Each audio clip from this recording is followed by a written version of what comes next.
my robot assistant Jace Diehl is going to hand out. We have. You guys want to ask a question of any of these amazing celebrities? If you ask a question, we will give you a giveaway item. Am I eligible to win one? Well, you can win one. Can I join the contest? In that case, I have a question. Wait, Jace has a question. While everybody's thinking of questions, I want to ask you guys if you have any stories about working with Butch, because this is for his 20th year at Nickelodeon. So anything you guys can say about Butch? Yeah. So when we were working on Fairly OddParents 2, we were up on the top of this mountain, and it was so cold. And Butch kept saying, Hawaii, Hawaii. I have a good story about working with Butch. There you go, I got a hat. Yeah. It's a Fairly OddParents 50th anniversary hat, by the way. Wow. Since it has been 20 years. When was Oh Yeah Cartoons? Drake, you don't get to keep that hat. Yeah. Get that hat away, man. That's going to them. When was Oh Yeah Cartoons? Oh, 1999? to win like talent competition. I'm telling you. He's also going to take your Love swag. winning. His autobiography. Don't worry, Jerry has a great story about Butch later on. It's all going to be good. Do you have a question for me? We'll talk about it in Hawaii. Wait, No, we're supposed to tell a story about working with Butch. Oh yeah, cartoons. Oh Yeah Cartoons with a 7-minute pilot. Oh, I'm supposed to have this too, aren't I? 1998. In 1998. Yep. And 20 years then ago. a few months later, they came back and said they wanted 3 more or something Three like more this. short cartoons. From the beginning, Butch was always confident that this was not just a little one-off thing. From the beginning, he knew that this was a big show and a big property, and he never, like I said, more perseverance, never gave up on it. But he knew long before anybody knew that this was going to be a big success, and you're absolutely right. And thank you for that. It's because of guys like you, though. The amazing actors like these people getting to work with these super talented people and all this stuff. Gary does he get a hat? Yeah, where's my hat? I told a good story. I get a hat. I'm building a fence. Give me a second. All right. Anybody else got a question for one of these fine actors? Yes, I know her. Ilana, yes. Hi. So what is the main difference working with animation versus live action? What is the main for difference? the actors? Like, They what, can't see, my beautiful. No, You don't have to learn lines. I guess Wait, because You can go to work in your I'm gonna pajamas. repeat your question. What is your question again? I guess, what are you guys more interested in and why? Like, what resonated with you more in your experiences? Live action or animation? Do you guys enjoy live action or animation more? Or both equal? Totally different. They're totally different disciplines. They're almost completely different. Yes. Completely different. Like not even in. Yeah, they're a lot more different than you. I hate the hours of live action, I'll tell you that. You gotta be on set at 5 in the morning, standing there. You don't get out of there till like 9 at night, and you have to be there. You're tied to that set all day long. With animation, if you're fortunate enough to get into it, you get to make your own hours. You can do whatever you want, pretty much, as long as the product is delivered. Yeah, also as an actor, Air sometimes. conditioning. Yeah, but sometimes it's more liberal. I mean, I guess if you're playing a role like Crazy Steve or something, you get to do it. But if you don't get to play characters that are broad and boisterous and loud, getting in a booth just to make some of these voices that you hear that are, you might sound like someone's just going, oh hey, what's up? They're in the booth going, oh hey, oh, and they have all these, they're really getting into the character and these things that are coming out of them that would never come, if there was a camera on them. Sounds like you're saying you get to be more animated. Yeah,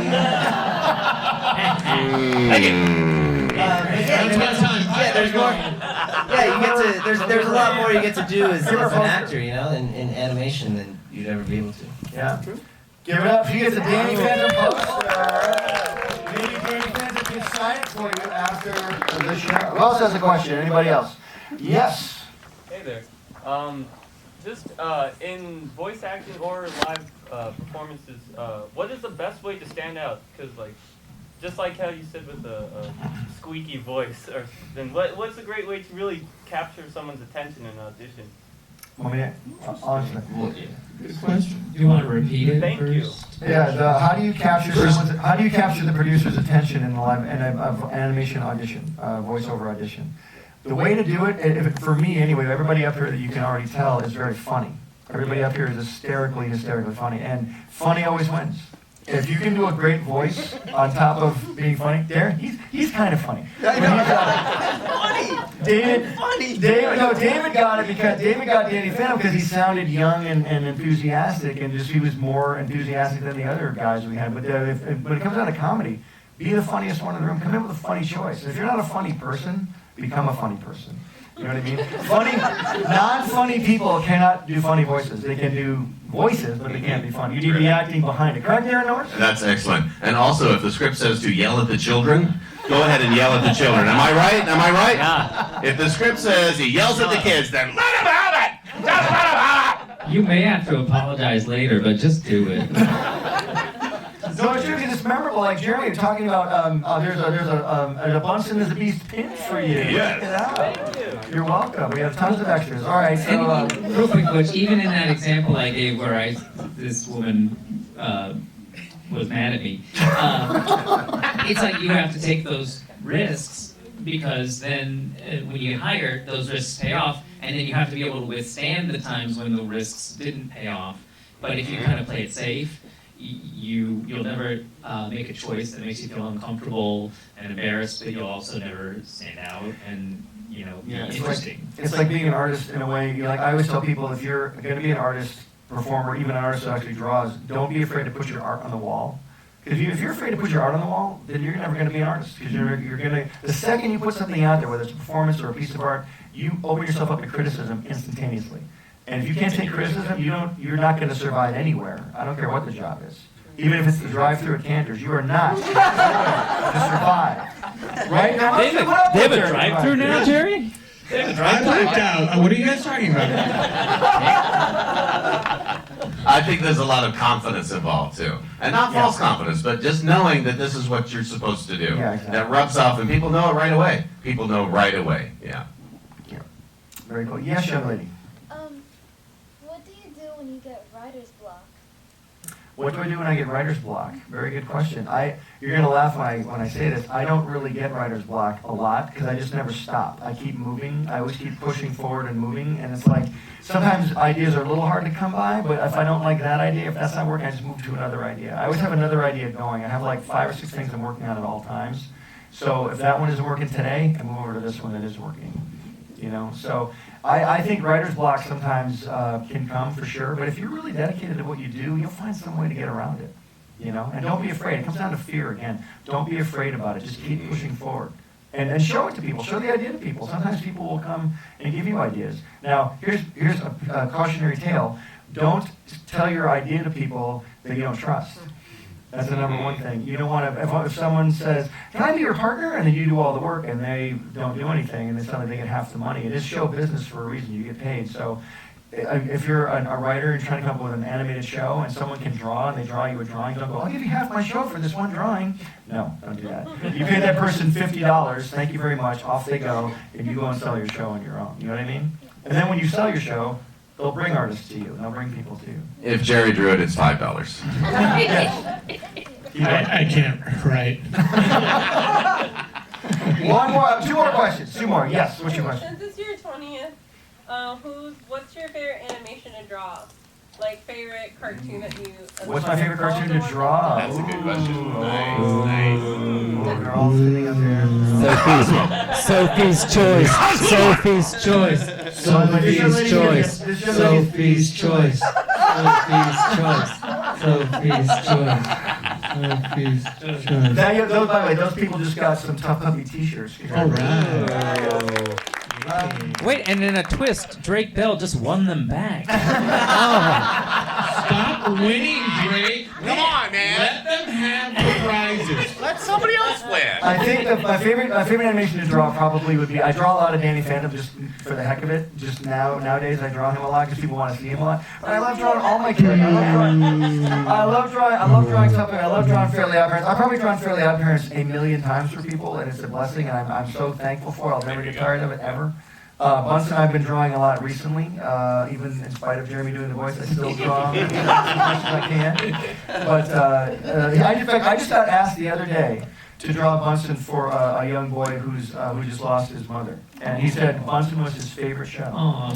So I drew this young man drawing a Bunsen. It was really an awesome moment, and it was really cool to see. So that's really why we do this stuff. Seriously, I know we all think, oh, it's success, we do this because of the money. But at least for me, I do it because it's great to touch people with your work. And you guys have a really big platform when you get your show on TV, or if you're an actor or a writer, performer. You have an opportunity to touch people the right way. Oh, well. Yes, as we talked about earlier.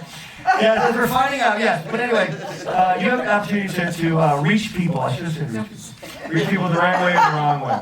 And I hope you do it the right way. One more question, that's it. Yes. How do you create such iconic characters? Oh my God. Yeah, Butch. Yeah, How do you create it? Iconic characters. I'll tell you one thing. I do the funny drawings, but and we write some funny lines. But if I didn't have amazingly talented people like these people here, the characters would not be iconic ever. It comes down to the performers too. It's like the drawing is great, the writing is great. We work our butts off to write funny stuff for sure. But if it's not delivered in the right way, and we can all attest to this, we've had the same line delivered by the wrong person is not right. It's got to be delivered by the right person in the right way. And these people up here, all of them, are fantastic, and I owe a lot to them. So thank you guys. And thanks for being on Speech Bubble. Thank you. Thank you, Butch. Yay, Butch.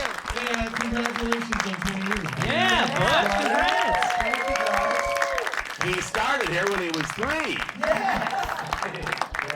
Well, I do, one more round of applause for my co-host, Jace Diehl. And one more amazing round of applause for these incredible actors up here. Give it up for these guys. Picket fences now available on DVD. See you next time. Thank you.